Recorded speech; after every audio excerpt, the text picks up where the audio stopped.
you know, either younger than us or, you know, passed and retired. So why not? You know, I want to challenge myself. The best always looking to fight the best and challenge themselves, you know, and why not, you know, challenge. Terence Crawford can't beat him, right? This is a money grab for Terence Crawford. It's just a situation where Terence Crawford is trying to fill up his bank account opposed to actually his legacy. But if you study Floyd closely, like I have, you will notice that he never wastes any steps while he's in the ring. During a live interview with Stephen A. Smith, Terence Crawford confidently accepted Floyd Mayweather's fight offer, stating that boxing for him is about testing limits and embracing every challenge, no matter how big. Emphasizing that the best should fight the best, Crawford expresses readiness to step up once again, viewing a bout with Mayweather as another opportunity to prove himself and push beyond all expectations. Man, because this is Terence the businessman talking, right? They got to pay the cheddar to make it better, right? For sure, for sure. All money ain't good money, so you got to know that. Okay, fair enough. I hate to use the word easy, but at times it did feel like you were, you know, having a really easy time out there. Were you expecting it to play out that way? Listen, it's never easy, you know. Stephen A. Smith, known for his outspoken sports commentary, holds nothing back when praising Terence Crawford's remarkable rise through boxing's ranks.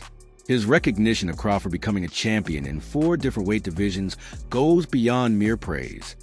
It's an acknowledgement of a rare and extraordinary accomplishment in today's boxing world.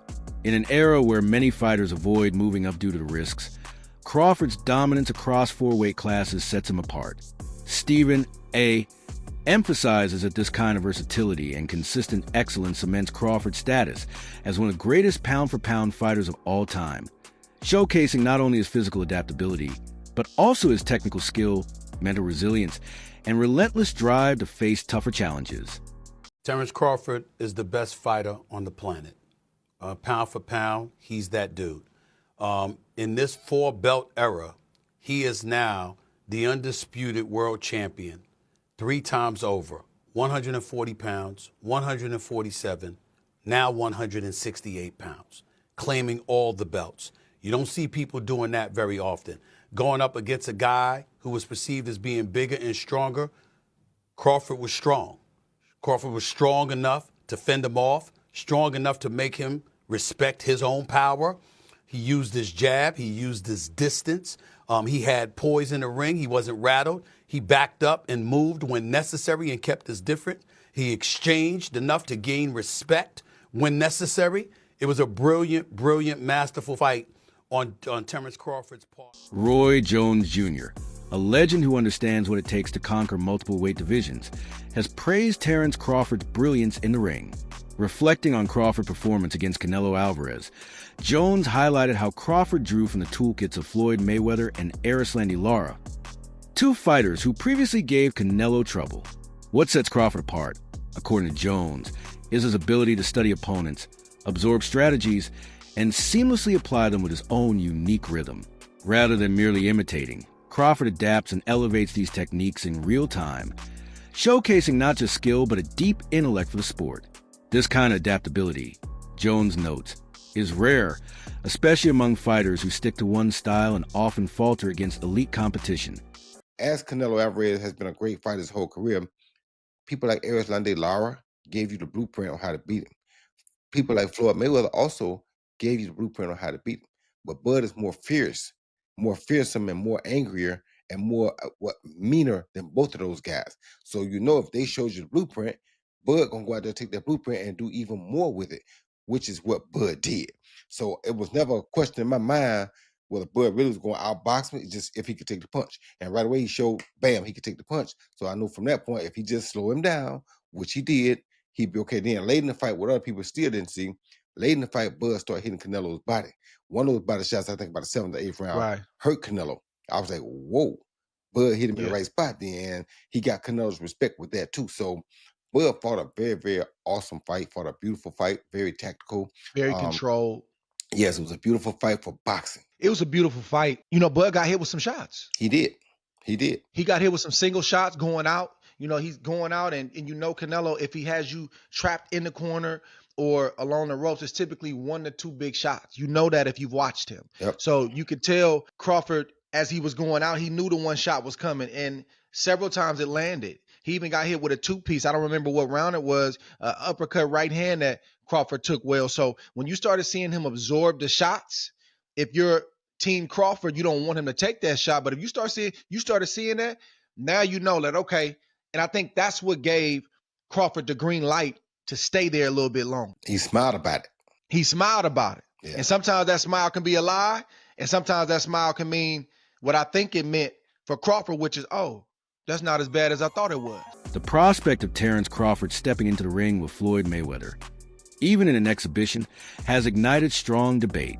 Critics worry that such a matchup could tarnish Crawford's legacy, suggesting it might shift the focus from his historic triumphs, like dismantling Errol Spence and outclassing Canelo Alvarez, to a pursuit of financial gain over competitive greatness. Their concern stems from Mayweather's recent pattern of prioritizing lucrative exhibitions over legacy-defining bouts. Analysts argue that Crawford has sacrificed too much and achieved too greatly to risk being perceived as chasing money. However, others believe Crawford's legacy is already firmly cemented, and a fight with Mayweather, exhibition or not, would only add another compelling chapter to an already storied career.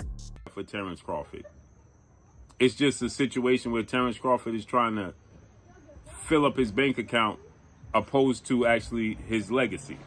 This is what was being said, right? This is what people perceived. Terence Crawford was just attempting to cash out.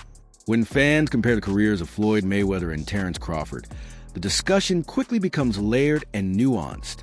Mayweather's resume is filled with victories over some of boxing's biggest names, but critics often question the timing of those wins, pointing out that Canelo was still young and untested when he faced Floyd, and that Manny Pacquiao was dealing with an injury during their long-awaited 2015 showdown.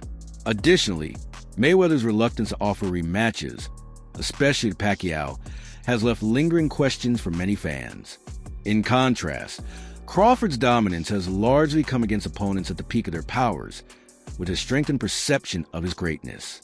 This contrast continues to fuel the debate over whether Mayweather's flawless record was purely a product of superior skill, or also the result of strategic timing and carefully managed matchmaking. Floyd Mayweather is still greater than Terence Crawford. We need to really talk about this now. A lot of you guys are putting Crawford a bit too high. If you want to say Crawford could beat Floyd, I'm more open to that conversation, but when you're lining up the careers, I'm going to say Floyd every time. While they're both 5 division, Bud has become 3-time undisputed, but he's only fought 10 world champions to Floyd's 25 world champions. You can't take away the 5 division, 3-time undisputed. In terms of accolades, yeah, he probably gets the nod over Floyd. I say their accolades are about relative, considering Floyd Mayweather won Fighter of the Decade as well. But when you get to the resumes, Pacquiao, Oscar, Canelo, Cotto, Mosley, Castillo, Marquez, Zab, Gotti, Hatton, and Corley. There's probably way more people that this guy just didn't name. And then when you get to Bud's resume, not saying it's just bad, but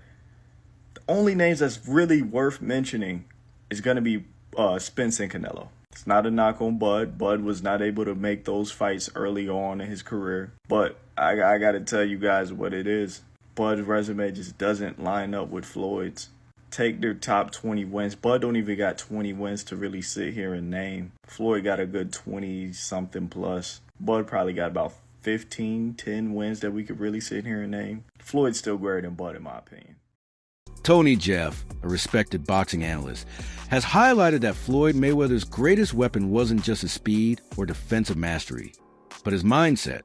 Jeff explains that Mayweather's unshakable belief in his ability to beat anyone gave him a psychological edge that often proved decisive.